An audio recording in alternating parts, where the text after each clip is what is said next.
I agree with you. My philosophy is a rising tide lifts all boats. Right. But in a regulated environment, content has to be, everything that's created has to be approved by regulatory and then dropped into, you could say, a container and then shared to your Salesforce. And if you're just sharing PDFs, I think most people know what to do. A lot of our life science companies are not allowed to use AI to create content. So they're and even for us, for note taking, we have the ability to take notes, but the AI, we're not sending that physician's voice to the cloud. So I think AI right now, it's like a kid that's running around with a pair of scissors. And I was working for AST. They were an old computer company. And my manager said, you build for advantage, you buy for parity. So if I were a life science company, would I build my own CRM? No, I don't see the value in that. Right. If you're gonna have a medical device and you want it to have beeps and something special about it, then yeah, I would have built that. And there was a movie that came out a month ago called The AI Doc. And this filmmaker interviewed Sam Altman and the founders of Anthropic and the leaders of AI. And he asked a very simple question: would now be a good time to bring a child into the world? I'm fearful about the future.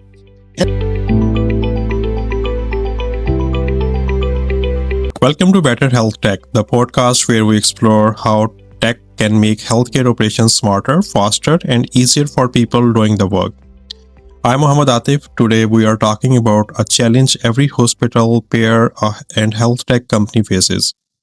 We keep adding systems, but we are making the work better or not? Is it adding more complexity? So joining me today is Paul Pacun, the CEO and founder of Vablet, a leader who has spent years helping organizations remove friction and make teams more productive through smarter access to the information. Paul, thank you for joining us. Welcome to the show. Mohammed, thank you very much for having me on today. I look forward to talking to you and your listeners. Thank you, Paul. So, Paul, before we deep dive into any healthcare specifically, tell us about your journey. I've been a technologist probably, since I was a little boy watching the original Apollo missions to the moon. And I've always liked science and pushing the envelope. And around 2006, one of our clients approached us and said, we want to put TVs in doctors' offices so patients, while they're waiting to see a physician, can be educated in what we want them to see. And this is really, smartphones were out, but it was still early. And I'm thinking, what a great thing. I want to educate people with videos. And our journey for Vablet, think of video tablet when we launched in December of 2010, was to help people sell with videos. But really, I wanted to help patients get educated in whatever medical procedure that they're about to undertake. And we started with dentist offices. Because what is an abutment? What is a crown? What is an implant? And in California, where our company is from, there are many languages spoken. I go, wouldn't it be great? You walk into a doctor's office and you hit English, and then you watch a video of what an abutment is in English, or you can hit a button and then do it in Spanish. So I thought, this would definitely change the world. What doctor wants to repeat themselves over and over again for what to do? We just found on our journey that selling doctor by doctor's office was incredibly difficult. Selling to life science companies, we thought would be easier. And that's the world that we're in. But patients need to be educated. Doctors need to be educated. And I was inspired in 96. Bill Gates wrote a book and he called it Information at Your Fingertips. And I go, isn't that great? Everybody should have everything they need right there on their phone, tablet, computer, browser. It didn't really matter.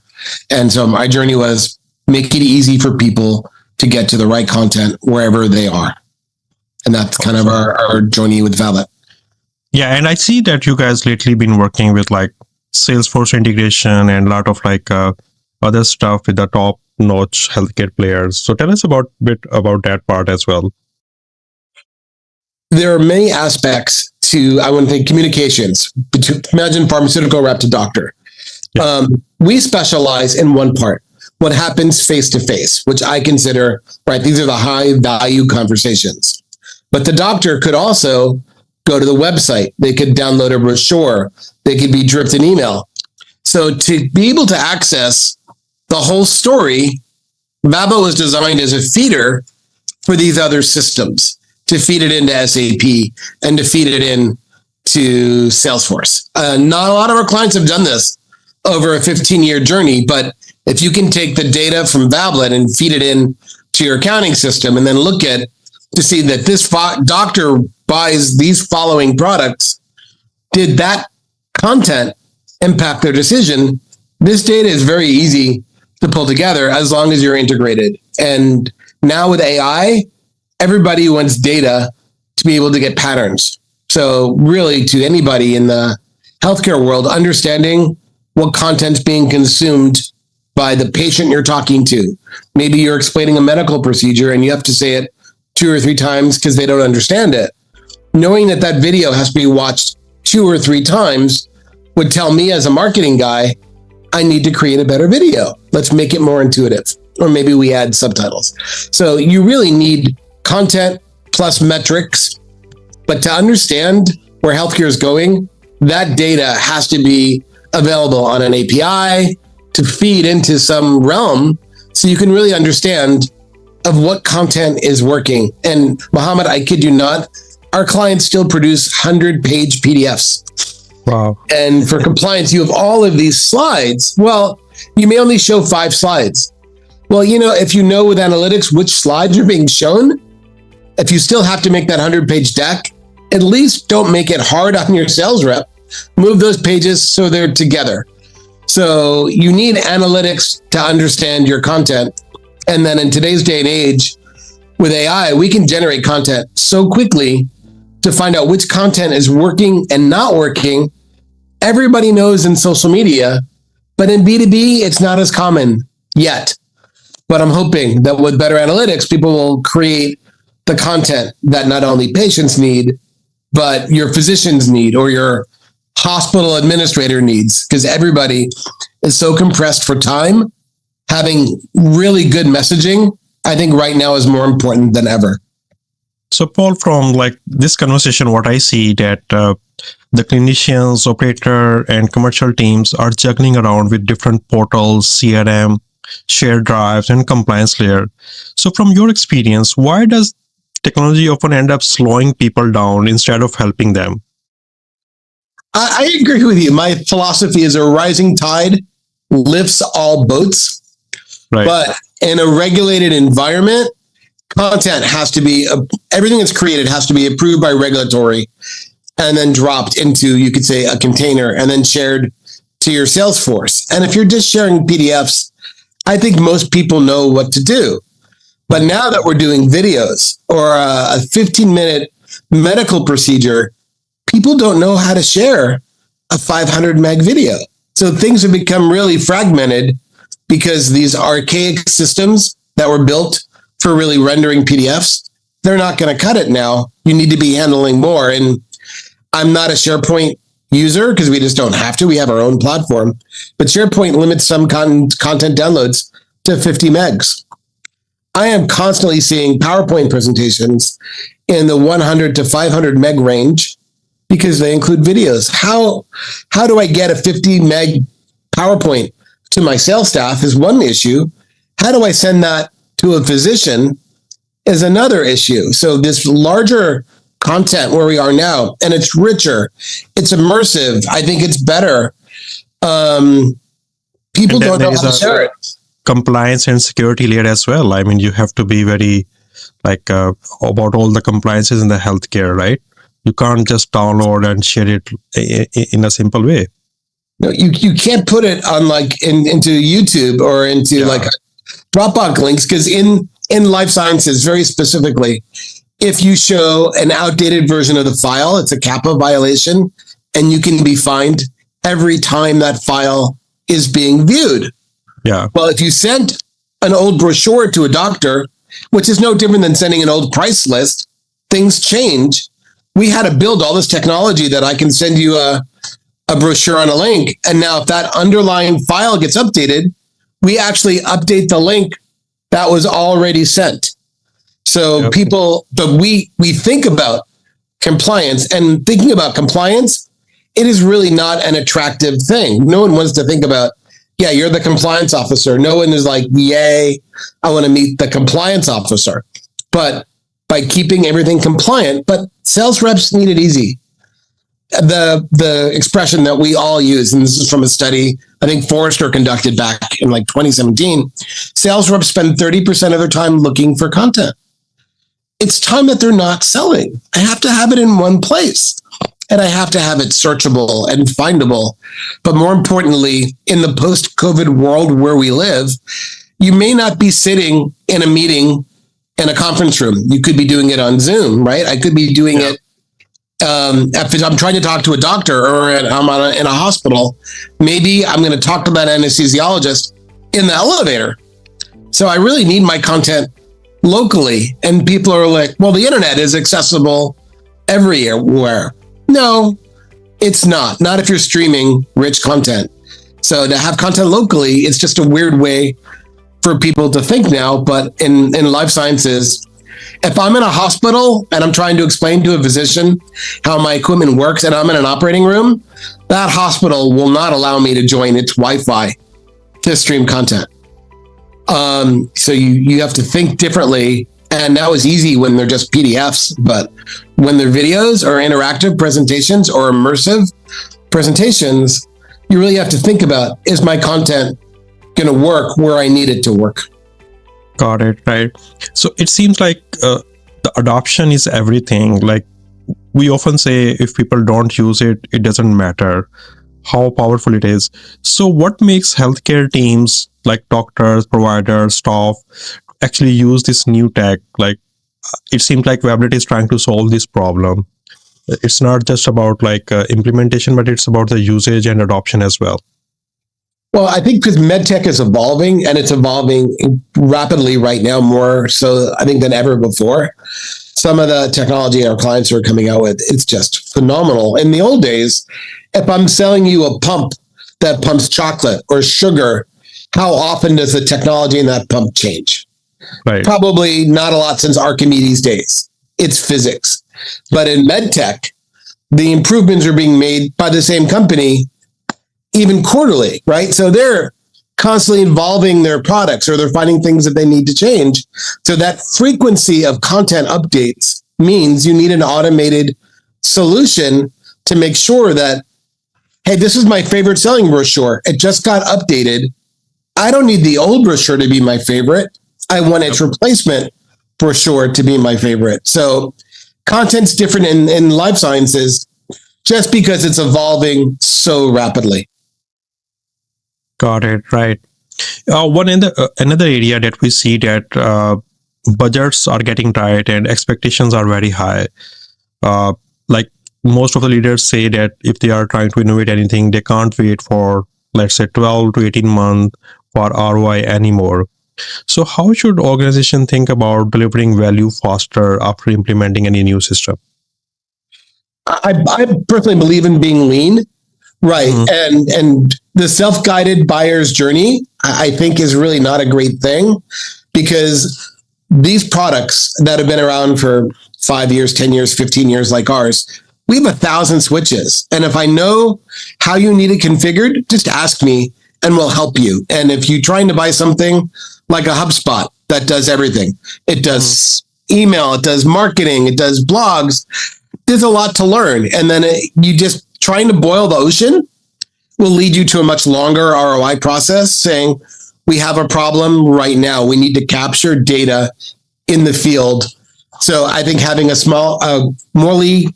clearly defined scope and what you're trying to achieve, and look for the ROI in that aspect of your business. And then you can slowly expand. But everything right now, people seem to be wanting to boil the ocean. And I don't understand. I just want a hard-boiled egg.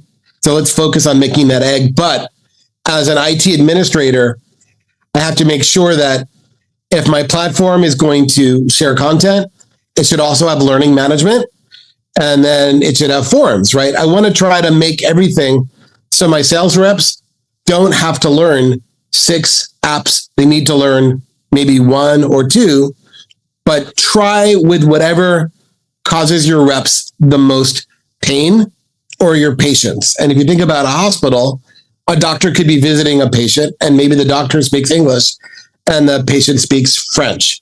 Wouldn't it be great if on the fly, those documents could be translated into French so the patient could read the flyer. Yes. Well, that we have that technology called Patient Translate, but the testing is intensive because you can't change any wording, right? But we're trying to educate the patient. And now with AI, imagine you've got an elderly patient. If I can translate it from English to French using AI tech, but now I can just do text to speech, which pretty much every device can do now. And now you could read them that entire document about that drug in French, not even knowing the language. So AI is giving us more power to do a lot of things, but we still have to go slowly and make sure that people are adopting what they need. And then with ROI, I think consumption pricing, we're seeing this now with tokenization of AI. I think that's coming back. People don't want to pay for the whole thing. They want to pay for what they use. And quite frankly, I think paying for what you use, it's a good way to go. Yep. So you talk about AI a lot, and it seems like Vablet is adopting AI as much as possible. And we all know that AI is entering in every workflow. So how do you see like AI is improving the knowledge access or decision making or frontline productivity in the healthcare related teams? And where should organizations be careful about AI? A lot of our life science companies are not allowed to use AI to create content. So they're and even for us, for note taking, we have the ability to take notes, but the AI, we're not sending that physician's voice to the cloud. So I think AI right now, it's like a kid that's running around with a pair of scissors. You've got to keep them very under a watchful eye. So in life sciences, on the research side, AI is phenomenal. Imagine feeding it your test results and your metrics and having it figure out relationships that we don't know. I think that part of AI is great. Can I find a cheaper price for this product with this vendor? AI is great at that. But for creating medical content, I'm still very nervous on it. But for me, AI and life sciences, pharmaceutical reps and medical device reps, they need constant training, right? Because products are always being updated. And the tools that I've seen to create training materials with AI it's evolving so quickly, and it's simple. And if I can create more and more training material, you just drop it into your sales enablement platform like a Vablet, and now you can train the rep, because in today's budget conscious world, I am not flying my reps back every 3 months or every 6 months for training. If I can train you in the field, it's more effective use of their time. It's more effective use of your training money. So to create training collateral using AI, I think is a perfect use case in the life science world, because you just cannot figure out these devices. There's too much going on just to be intuitive. So you are saying that better to use AI in the life sciences or healthcare for training or for making a decision about the vendor or pricing, but not to input any sensitive information about the real patient data or real scenarios, because until there is security guardrails or proper guidelines, that can be harmful, right? Yeah, data leakage is very much a real issue. And with life sciences, right, we want data to be able to be fed into their EHR. And if that system is going to be doing whatever its analysis, let it be vetted. But yes, I'm very nervous about AI for people in regulated industries, which would be life sciences or financials. Imagine that I've got my company financials and we're trying to be acquired, and I send it to an analyst and they take my financials and they drop it into ChatGPT, and now my financials have been leaked. Not intentionally. You've got to be careful. And Paul, I hear that these all big pharmas and big manufacturer or healthcare companies, they are investing a lot to set up their own data centers, and they are very careful to send any data to these LLMs like OpenAI or Claude. And we have here stories where banking staff or other people are using the personalized GPT accounts or personalized, and they are posting the sensitive data into that, and there have been a lot of issues with that. What do you think about that? What is your opinion on that part? I agree that's a problem. We've heard and we've seen the same thing. So once again, if you are sharing content with a physician, do you want to lock it down? Okay, maybe not a physician, but do you want to lock it down so it can't be downloaded or it can't be exported or it can't be opened in? So yeah, trying to keep controls, but with patient records, HIPAA is, as much as a burden as it is for IT, it's a good thing. So I think we all are struggling on not using AI unless we can really control where the data is going. And in sales enablement, our data is not as proprietary as creating a new medical procedure, but I would be very nervous about, I'd have company policy about what they can do with data just because you don't know if it'll leak. I trust Claude. Claude knows our code base. It's integrated with our repositories, but does it leak data? I haven't heard stories, but I truly don't know. So when we develop stuff that's really secretive, we keep it offline. Right. So, Paul, like healthcare organizations are constantly deciding, like, should they buy a new tool or should they customize an existing system or should they build a new tailored to their demands? So from your perspective, how should leaders think about that decision? I mean, what do you think? I learned an expression many years ago. And I was working for AST. They were an old computer company. And my manager said, you build for advantage, you buy for parity. So if I were a life science company, would I build my own CRM? No, I don't see the value in that.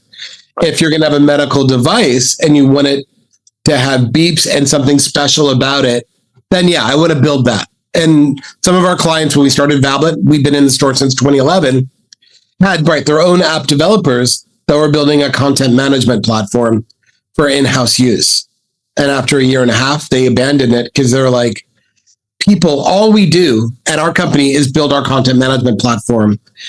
You're not going to be able to use vibe coding and Claude and mimic us in 3 months. But there's no reason why you need to do that. But if you're trying to do in a new machine and you want to do new analysis and you want to build a new process, AI is phenomenal for that. So figure out for advantage, what can make your company be a little better off. And I don't think building a CRM or an email marketing tool or a lead gen tool is really in their best interest. It's like, what medical device can we build now? Because AI can help us design the rotor or the mechanism that we couldn't have done before. Right. So you are saying that keep focus on your niche or your domain, and that will be the great success instead of building all these extra tools which are already available in the market, right? Yeah. Like in the early days when I got my first iPhone, the first app that I bought was called Flashlight. And it was 99 cents and it solved a problem. My phone now is a flashlight. Well, a year later, Google built it in, Apple built it in. So do I want to be in the flashlight business? No, I want to solve problem business. And that's where I think you should focus is, don't go for the low hanging fruit anymore. Go for what's hard. Got it. So Paul, let's have some quick thoughts. I will ask some questions, rapid fire kind of stuff, and would love to see what are your thoughts. So adoption fails when? I think when adoption is forced. So if you take a sales force, we know that 20 to 25% probably aren't going to adopt it, but this rising tide lifts all mentality. Find your people. Adoption will succeed when you get people excited about what you're trying to do. Don't force it. So find your people that want to try the technology, have them use it, and then from there, organically push it out. But don't force it on sales reps. And if you try to force it on your best producers, it won't go well. So you're going to try to force it on your people that are eager to adopt it. And then once you've proved that adoption works for your company, then it's very easy to push it. But not everybody likes to be the beta test for a shiny new toy. Got it. And simplicity beats complexity because? People have a very limited attention span at the moment. Right. It's got to be simple. And this is something even Jobs talked about. You got to keep it simple. 1, 2, 3, go. And with attention spans being as short as they are, I read that most content now is consumed under 2 minutes. People are scanning. They're not even reading heavy text, or they're having AI summarize it. It's just got to be simple. But then for people like me that like to go deeper, always have that hyperlink and go deeper and provide the depth, but focus on content that can be quickly absorbed. And today people are used to multi-sensory. So just a pure PDF, I don't think it's going to cut it. I think having a 1-minute video to explain your new feature of the day probably will get better adoption. Got it. And in 5 years, healthcare teams will expect what, like, according to you? Oh, I think it's going to be a hive mentality. I think a hospital administrator will be able to say, hey, what's the latest brochure from Abbott? And they won't necessarily have to wait for an Abbott rep to send it to them. You'll have this trusted vault between Abbott and, say, a Kaiser. And then Kaiser will know that whenever they look in that vault, all the product brochures are going to be current. And it just may be a virtual, but people are going to want everything at their fingertips instantly. And because of AI, that taxonomy, that ability to search is going to be, I think clients are going to want to search collateral that belongs to other organizations. So I think we're going to see search evolving very quickly. So if a doctor needs to find the best product for the job, they'll do it, but they'll do it from their own system. Don't assume they're going to go to your webpage and look out. So I think we're going to see this metadata or these vectors all about that content being something that'll be different 5 years than we have it today, because content is exploding at this massive rate now, I think due to AI generated content. Yep. So indexing, sorting, finding, which we thought was a problem now, is going to be greater until we come out with a better paradigm. And that would be make your content easy to be searched and discovered. It doesn't matter where it lives. Got it. And Paul, I know you are working on some other AI ideas right now. If you can tell our audience, like what problem you are trying to solve, that would be great in few words. Okay. So for people that watch Star Trek, we're trying to build a tricorder. I believe our smartphones can do so much more than just take pictures and send emails. That can be done 20 years ago. But to be able to look at a phone and take a phone offline, this is our world offline, and walk into a village, and we already know how to scan everybody's eyes and tell in a minute, do they have diabetic retinopathy? Do they have hypertension? Do they have malaria? Just with a smartphone, AI, and a picture of the eye. Now imagine that smartphone they put in their pocket and they walk, and now we can see, is their gait off? Is something wrong with them?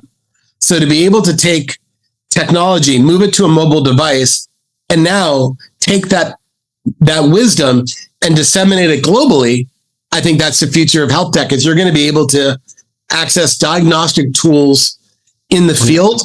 And we're building towards that. And it's time consuming and it's expensive, but the future is if I can take one picture and find out you've got a fever and you can't get back to a hospital. Not everybody gets rapid transit.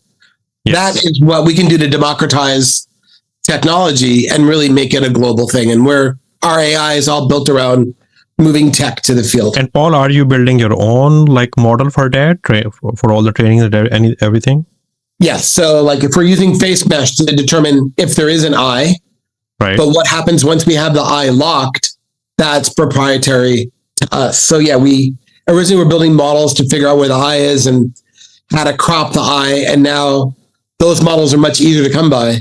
But what do you do once you have the image of the eye? So I think for us, I'm not trying to build a flashlight. I'm trying to build something that's different. So we are building our own proprietary models that do something that the common models don't do. Awesome. And I also remember you were working on the malaria detection, especially for the third world countries, like in Africa, the people who don't have access to the care, so they can access and they can test the malaria test urgently using the mobile devices, right? Yeah, we're getting very close. But we know that we can detect malaria with images of the eye. We have the science behind that. But dengue fever and Zika, they're actually growing in the world, and we can't detect them with the eye. Not everything can be. But just to have a form, so if you're a researcher in your field and you can report how many people you've seen with Zika or dengue fever or malaria, just that data alone, when it gets fed back up to the cloud, now AI can determine where is malaria trending in the world, where's dengue fever trending, and to be in front of it, to figure out where it's trending, we need data. And right now, capturing data remotely, everybody assumed, I'll just go to a Google form and I'll be online. It's not going to work if you're in a remote part of the world. And so our goal is help people collect data, feed that data into whatever system of record you want, AI or not, and have it then turn that data and make it into information. Yeah, that's great initiative, Paul. And I see that you are really trying to solve healthcare problems where you are making the care available for everyone and then putting all this data on a heat map or like analytics form so people can see where they need to focus on. So Paul, with all this success that you have in your journey, so if you could give one piece of advice to the healthcare leaders or CTOs or founder who are listening today, what it would be? I would say embrace AI, but be very cautious of it.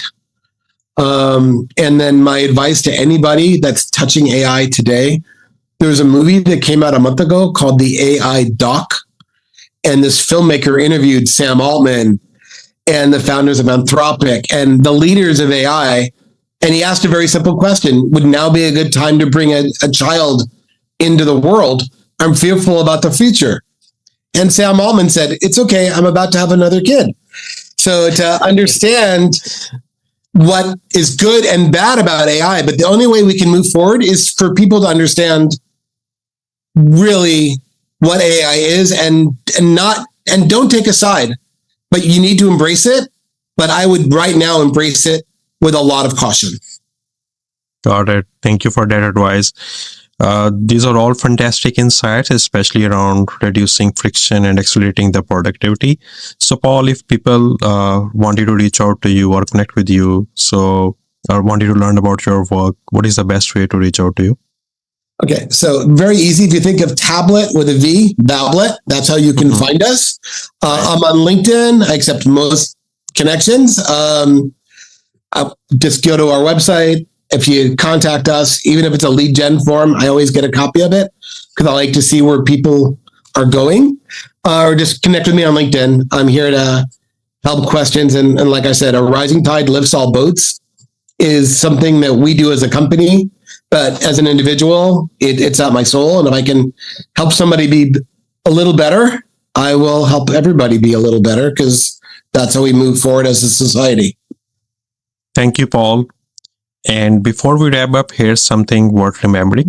Healthcare doesn't need more software. It needs tech that fits into real work, supports real people, and deliver a value without adding new layer of complexity. At BetterHealthTech, there are the conversation that we want to bring forward, practical ideas, honest lessons, and solutions that actually move the needle. Thanks for being the part of the journey. Thank you for joining us on the BetterHealthTech. If you are serious about building healthcare tech people actually use, follow us and stay connected. Thank you. Thank you, Mohammed.